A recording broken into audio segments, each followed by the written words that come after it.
Il est 7h30 et c'est le début de mon tout premier vlog où je vous montre les dessous de mon entreprise et de mon job au quotidien. C'est pas un exercice des plus faciles, mais je viens de lire Show Your Work que je recommande grandement. Je ferai sûrement une vidéo à ce sujet et donc j'ai décidé d'essayer de vous documenter toute cette histoire de tout ce qui se passe dans les coulisses d'une start-up française et de vous emmener avec moi dans toutes mes journées.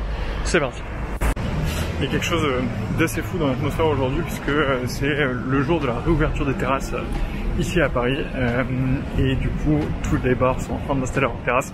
C'est ultra agréable de voir ça, de voir enfin un peu de vie et de voir enfin qu'il se passe des choses dans la rue, donc j'ai hâte de pouvoir en profiter quand tout sera safe, mais en tout cas ça fait déjà plaisir de voir tout ça se mettre en place. Bon, ce qui est sûr, c'est que c'est absolument pas un exercice facile de montrer son travail comme ça et de vous ouvrir les portes de ce qui se passe au quotidien avec moi. Donc mon défi, c'est de le faire pendant au moins 40 jours pour prendre à la fois cette habitude et pour voir ce que ça donne en même temps. Donc j'espère qu'on va vivre des choses ultra cool pendant ces 40 jours et j'espère vous ouvrir les dessous de mon aventure.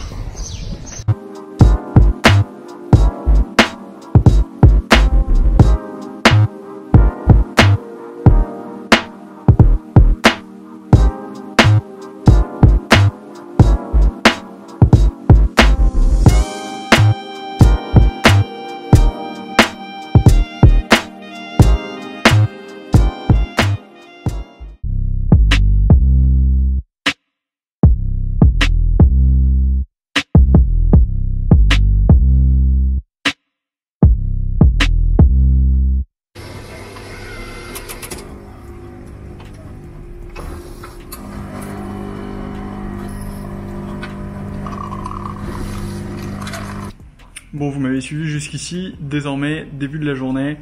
La journée n'est pas trop remplie aujourd'hui en termes de meeting, donc on va pouvoir surtout se concentrer sur les tâches de fond que j'ai à faire en ce moment et que j'ai pas forcément le temps de m'y consacrer quand il y a des rendez-vous toute la journée. Donc pas mal de travail individuel. Je vais quand même lancer la journée avec les équipes auprès des différentes personnes avec qui je travaille pour vérifier qu'ils ont tout ce dont ils ont besoin pour bien bosser aujourd'hui. Et puis aussi pour les accueillir dans cette journée et passer un peu de temps avec eux.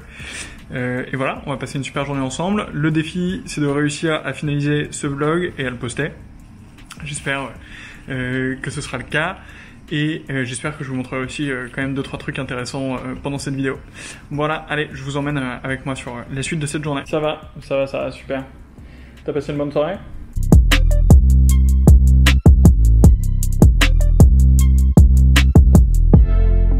On a un peu de temps avant le prochain meeting, donc c'est parti pour traiter des mails, travailler un peu, répondre à des personnes, essayer de vider un peu tout ça. L'objectif ce soir, avoir fini un vlog, avoir fait toute la relance commerciale pour Phoenix Mobility et avoir 0 inbox. Donc il y a du pain sur la planche.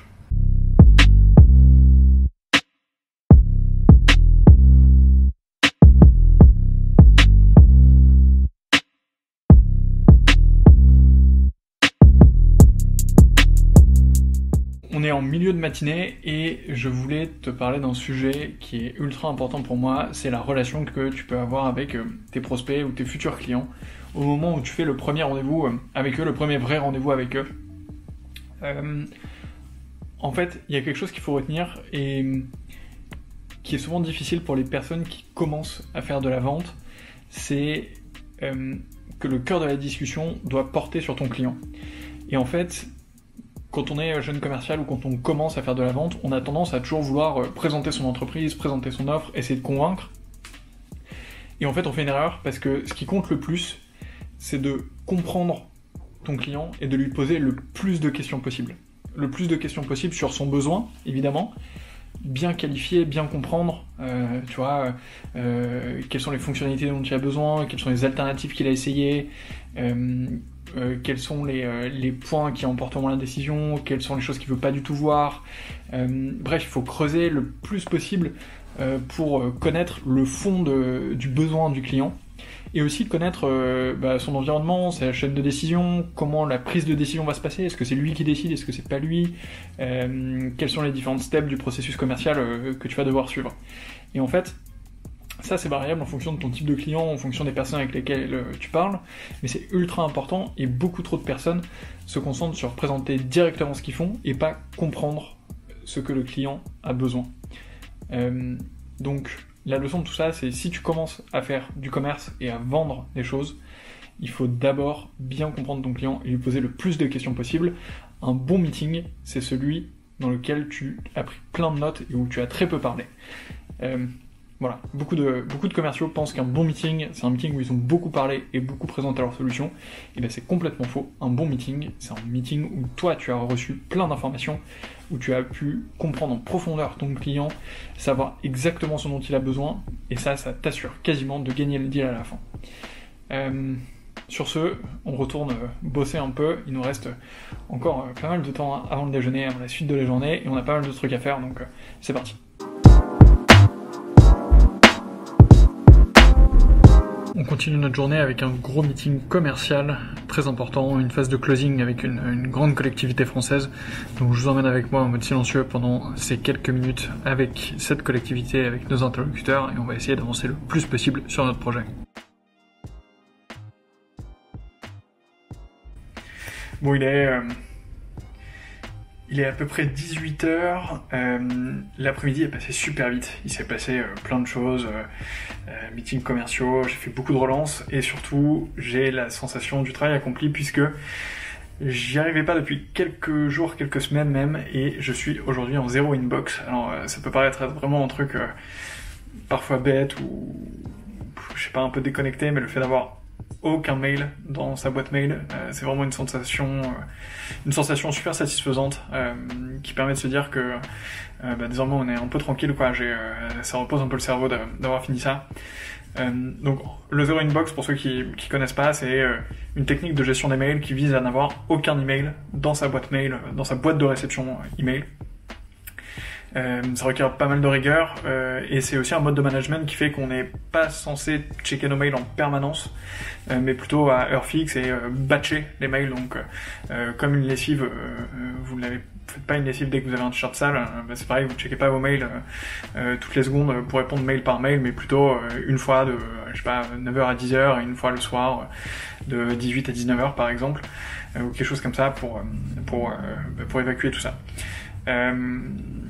Donc voilà, je suis assez content, je vais essayer de maintenir cette rigueur, j'y arrive par période, mais là je vais vraiment essayer de m'y tenir parce que ces derniers temps ça a été un peu dur, mais ça fait plaisir, on y est arrivé. Donc il est 18h, j'ai encore quelques trucs à faire pour bien finir ma journée.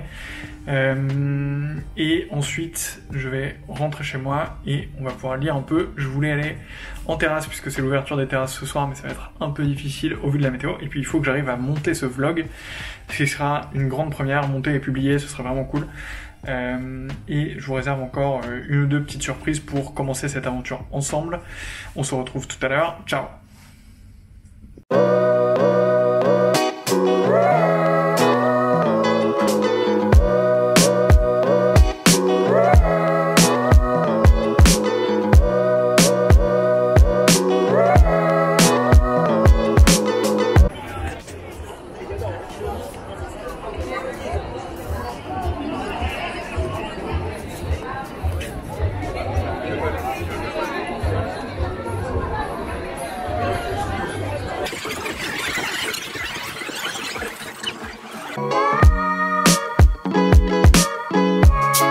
Me voilà rentré chez moi, fin de journée aujourd'hui pour ce premier vlog, j'espère qu'il vous a plu. Si c'est le cas, n'oubliez pas de me le dire, et si c'est pas le cas, dites-le moi aussi, je serais curieux de voir comment est-ce que je peux l'améliorer dans les jours et dans les semaines qui viennent. Si vous voyez cette vidéo, c'est que j'ai réussi à en faire le montage, puisque c'est ce qui m'attend juste après, donc j'espère que vous réussirez aussi à la voir. De mon côté, c'est un exercice plutôt intéressant qui me fait réfléchir sur ma journée, sur les différentes actions que je fais. Donc je vais essayer de le continuer dans les prochains jours, dans les prochaines semaines. Et je vous réserve de nombreuses surprises. Donc si ce vlog perdure, on aura beaucoup de choses à découvrir ensemble. D'ici là, passez une bonne journée, une bonne soirée. Faites-vous plaisir. Bisous. Non, la fin était trop pas naturelle. De mon côté, je vous dis à bientôt. Ciao.